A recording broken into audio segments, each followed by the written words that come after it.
On entendait venir de l'intérieur les profondes clameurs des femmes et un grand bruit. Qu'est-ce qui était épatant? Interrogea Hamid. Mais tous ces hommes rassemblés, tout ce que tu leur disais au local de la rue Basse, s'écria le gamin gagné par un enthousiasme subit. Tu as oublié? Ah, tu étais là? Omar, devenant d'un poids lourd, lui glissa des bras. Sitôt qu'il fut remonté sur ses pieds, il bondit à travers le vestibule et s'enfuit dans la rue. Hamid sombra peu à peu dans l'engourdissement.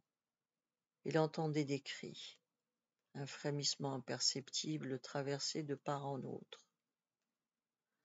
Dans l'obscurité, bien que faibles, ses appels étaient atroces. On eût dit les gémissements d'un enfant. Celui-ci paraissait être à bout de force, mais il continuait à crier. Hamid, en pressant le pas, arriva sur 3 ou 4 grandes ombres qui s'exclamaient à haute voix.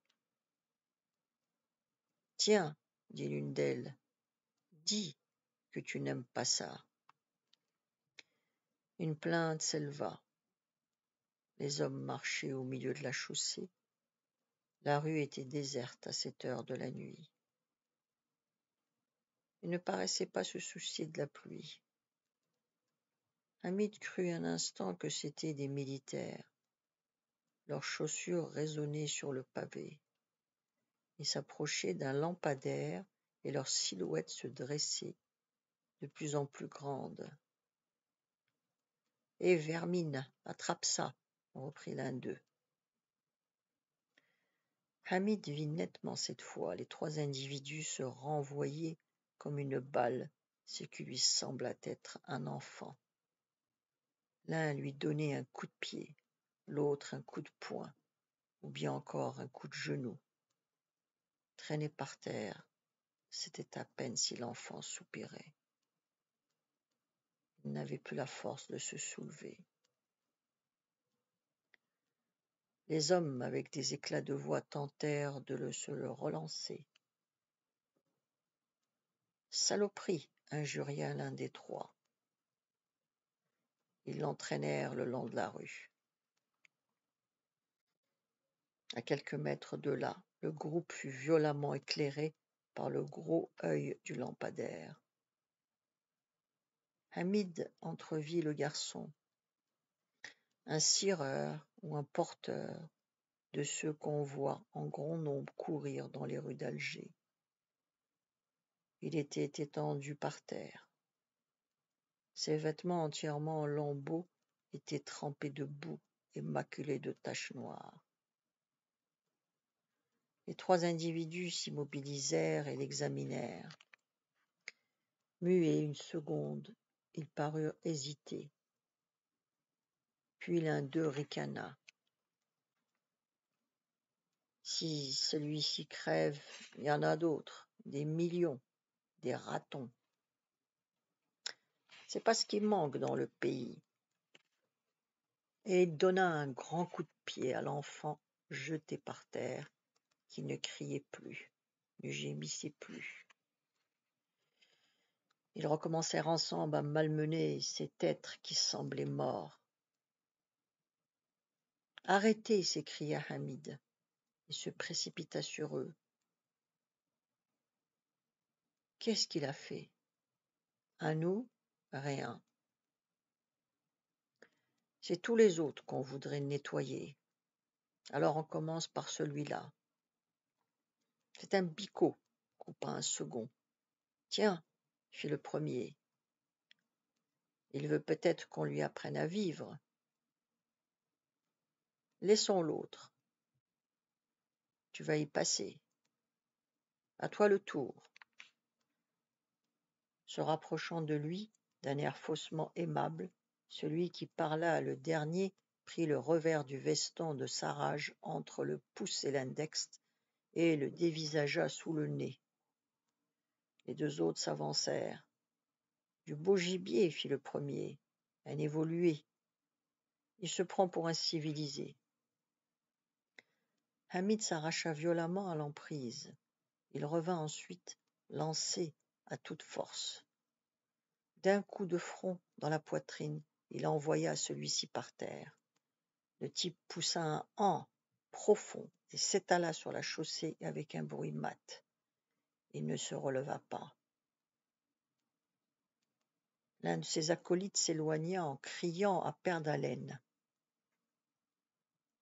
Soudain, Hamid vit briller une lame dans la main de celui qui était resté devant lui. « Attends, sale bille !» il bondit. Hamid, qui l'entendait, s'esquiva en faisant un petit écart.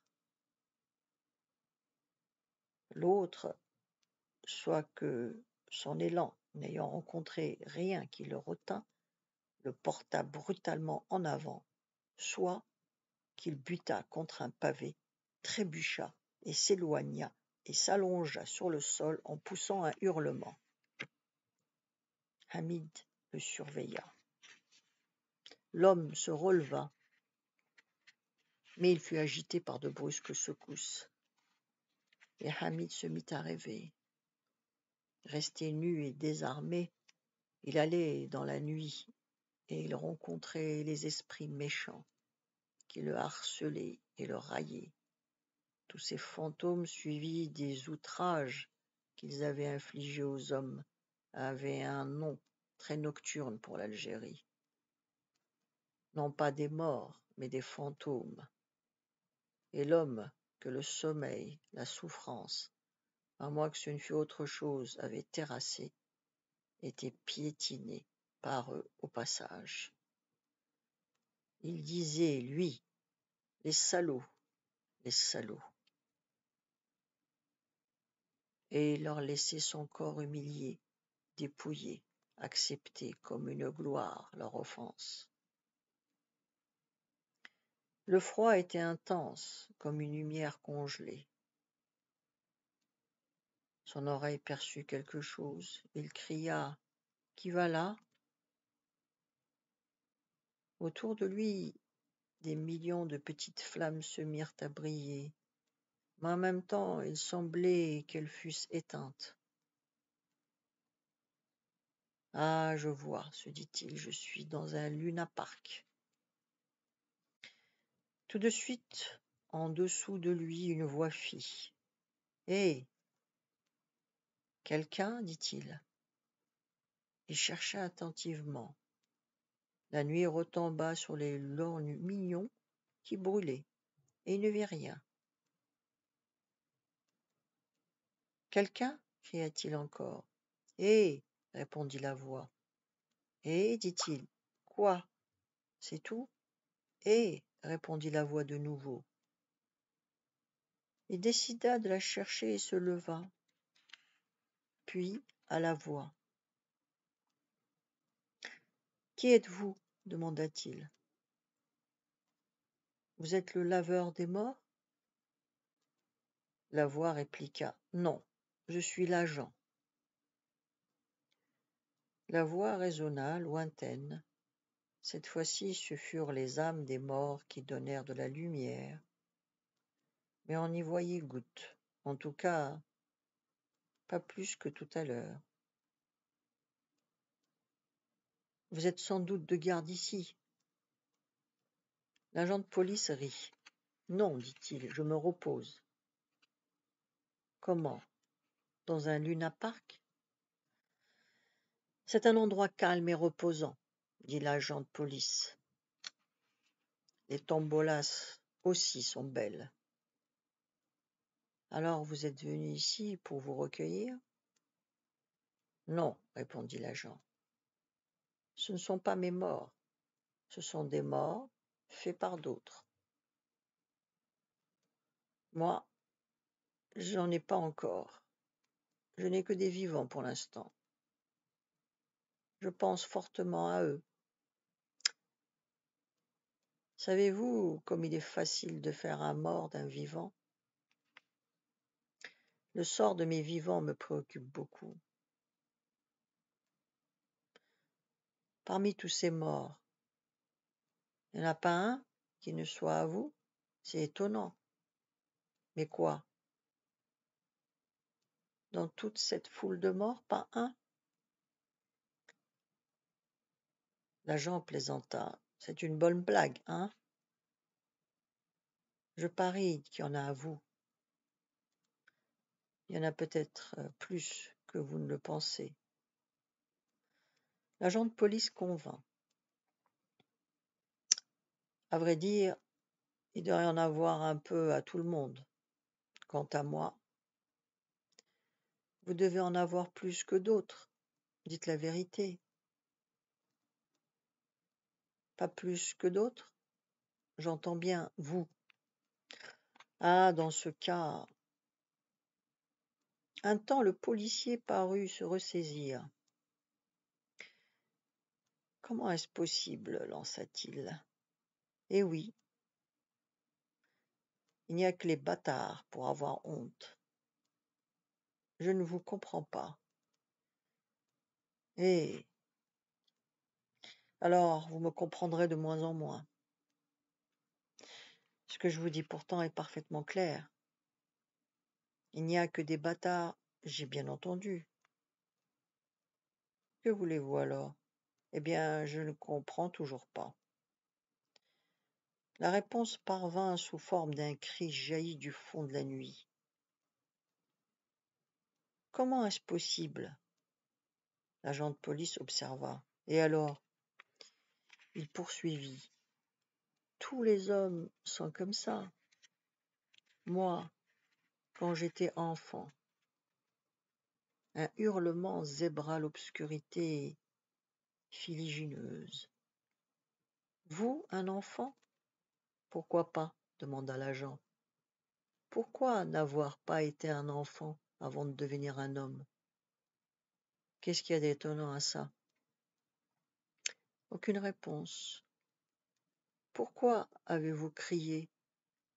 Et pourquoi vous taisez-vous maintenant? L'agent se mettait en colère. Y a-t-il rien d'extraordinaire à avoir été un enfant? Dit-il. N'avez-vous pas été un enfant, vous?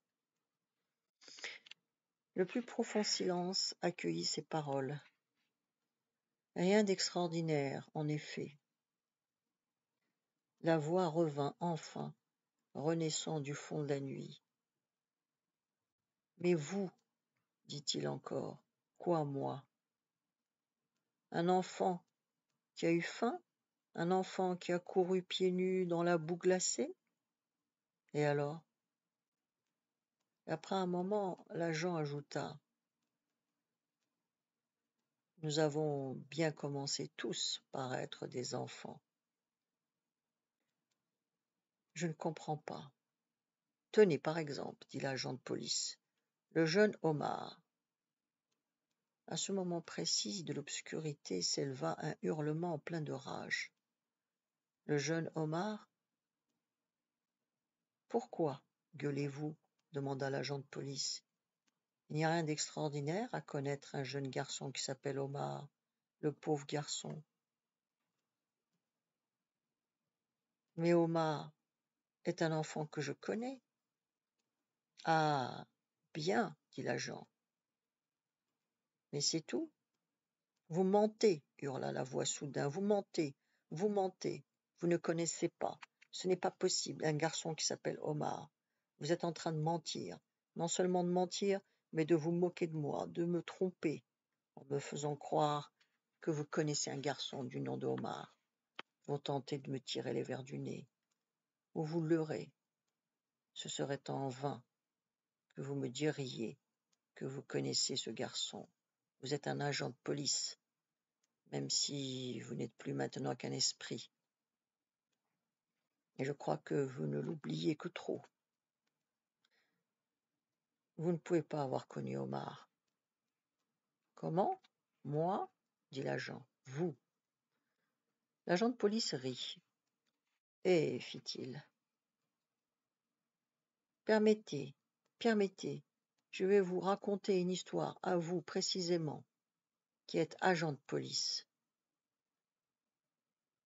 Des mots, tout proches, redoutables, résonnèrent alors dans un enchaînement ininterrompu au fond de la nuit. Ils signifiaient la peur. La suite demain. Vous pouvez vous abonner.